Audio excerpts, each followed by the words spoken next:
আসসালামু আলাইকুম আরহামতুল্লাহ।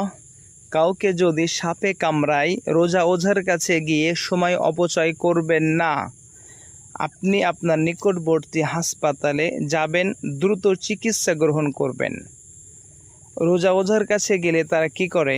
হাত চালায়, আবার জড়িবুটি গাছগাছরা খাওয়ায়, তাবিজ মাদুলি বাঁধে। মনে রাখবেন, পৃথিবীর সমস্ত রোজা যদি একত্রিত হয়ে আপনার শরীরে বিষ আছে কি নেই তারা বলতে পারে না।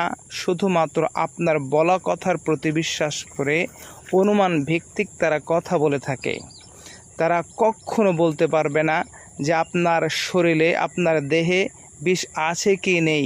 শুধু আপনার বলা কথার প্রতি অনুমান ভিত্তিক তারা কথা বলে থাকে। যারা রোজার কাছে যায় তাদের বলা কথার প্রতি বিশ্বাস করে, রাসূল সাল্লাল্লাহু আলাইহি ওয়াসাল্লাম বলেছেন তারা কোরআনকে অস্বীকার